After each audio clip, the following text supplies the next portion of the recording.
blow. I don't bet I'm rich enough for pride. I see $1 billion in your eyes, even if we're strangers till we die. I wanna run away.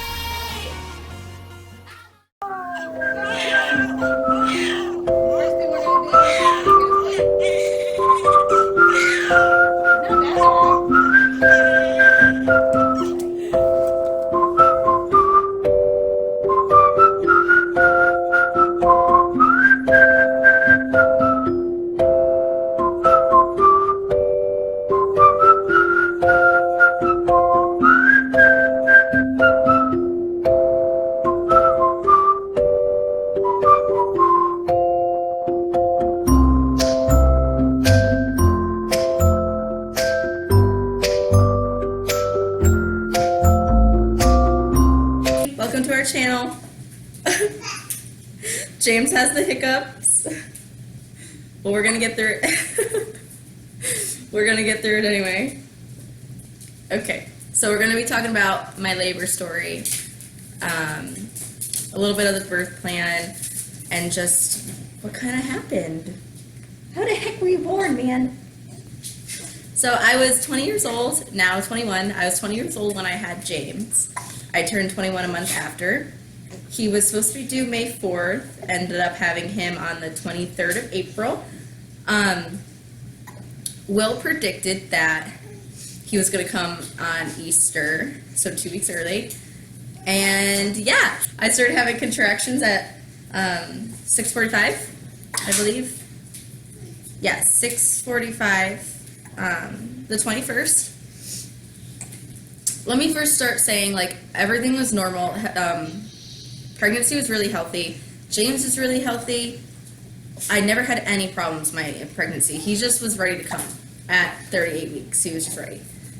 So right from the beginning, my contractions were 2 to 3 minutes apart. And usually the midwife said, wait an hour, and they need to be 5 minutes apart for you to come in. So for mine to be 2 to 3 minutes apart, I waited that hour, and then we went in, and she checked me, and I think I was like 3 centimeters dilated, and she's like, yeah, you need to go. You're not ready yet. And so, so we went to Walmart it was like, late.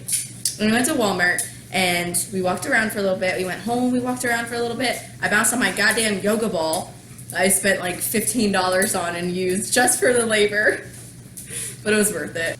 She just kept telling me, keep walking, keep walking. And it didn't really help, like, the labor process. I don't feel like I wasn't dilating anymore because of the walking, but it was definitely helping with, like, keeping me distracted instead of sitting at home. And yeah, it was a lot better. So 24 hours of contractions, 2 to 3 minutes apart. Then we went into the doctor, and I was stuck at a 4 to 5 centimeters dilated. So 4 to 5 centimeters dilated, and we went in, and they gave me Percocets for the pain, because I wasn't sleeping, and with the contractions so close together, they don't have a break. So they gave me Percocets, and then we went home. I took a nap, and Will woke me up, and he's like, why are you not having contractions? And I'm like, well, I don't know. But the only thing that changed was the Percocet. I don't know why they stopped my contractions. I don't know if it was my body or if it was the drugs they put me on. So they started back up an hour after after I woke up from my nap. They started back up an hour after, but this time, instead of like 35 seconds long for contractions, they were like a minute to a minute and a half. And they weren't 2 to 3 minutes apart anymore. They were, what am I even talking about? 5 to 6 minutes apart. So I don't know what's going on there, but you were fighting me. Yeah. So we went back in because they were still 5 minutes apart for an hour long. So we went back in. Good thing is we only live 5 minutes down the road from our hospital, from where we had him, Darnell Army Medical Center. So I didn't mind. Well, I wasn't the one driving. Will didn't mind driving to the hospital every 4 or 5 hours to get checked. And again, he was our first, so we were a little nervous. We didn't know what was going on. We were doing most of it at home. So we went back in, and I was at a 5. I was at 5 centimeters dilated. So she still didn't admit me. She wanted me to get at a 6. So we walked around again for like a longer period. Yeah. We walked around again, and we went back home, and finally around 11:30, we went back in, 11:30 at night on the 22nd. We went back in, and I was at a 6. Finally, we were taking forever, but we were finally there. So she said, we'll admit you. So we finally got in, and I asked for an epidural, which was the original birth plan. That was my original plan. I wanted an epidural. I wanted to make it as long as I could, and that just happened to be 6 centimeters because I was about done at that point with like an entire day of early labor with him. I've about had it. Yeah. I was all done. We got the epidural, which wasn't bad. I was expecting it to be a lot worse because I'm a big baby when it comes to pain. So I was actually surprised that it didn't even hurt at all. It was like a little pinch, and then I didn't even know he was done. He was like, all right, that's it. I didn't feel anything.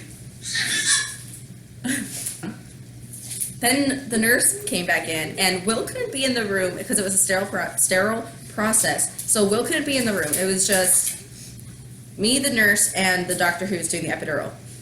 So that was a little scary, but I was prepared for that because they told me way in advance. And it really wasn't that bad. You get so worked up about epidurals because it's this big needle, and at that point, you won't care. So then the nurse came back in, and she's like, all right, we have to do the catheter. And I'm like, catheters are, wow! Catheters are probably, it sounds really, really stupid, but like a fear of mine. I don't like the thought of it, but I knew it had to be done because you can't feel anything lower than your waist. So how the hell are you gonna know when you have to go? So that happened, that hurt. I didn't like it. It was, I don't know. It was very, very uncomfortable.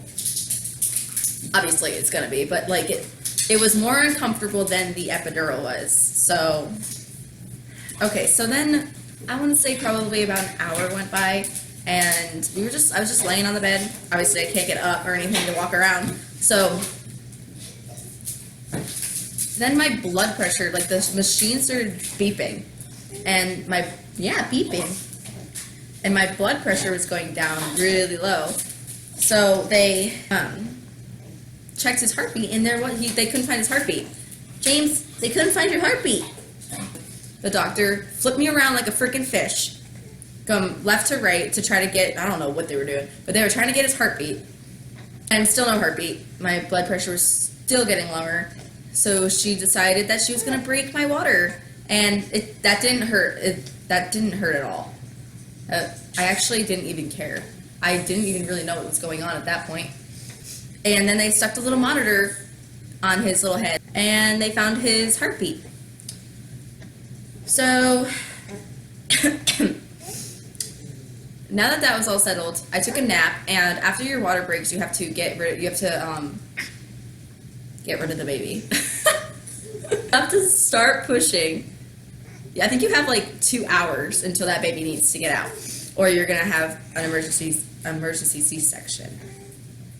So I took a short nap, and then I started feeling really sharp pain in my right hip, and I was feeling my contractions. So I knew it was time to push. So Will got the doctor, and she came in and she checked me, and she said, "Yep, time to push." So I don't know if I was exactly I had 10 centimeters dilated. So we started pushing. It was an hour and a half. We're literally drooling all over the place. and I ended up with a second-degree tear. So it was. Okay, I'm sorry, I'm pouring you. This is how you were born, dude. Ah. I ended up with 5 stitches.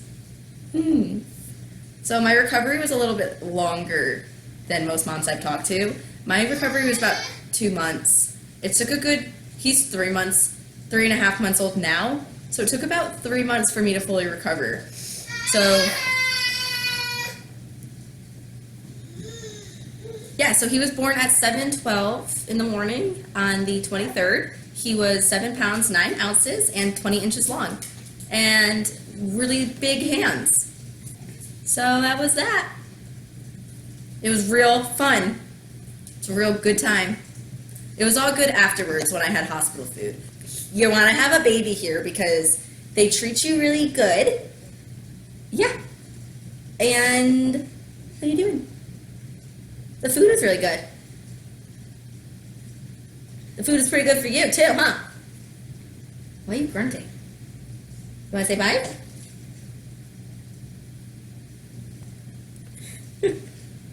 Oh, wave.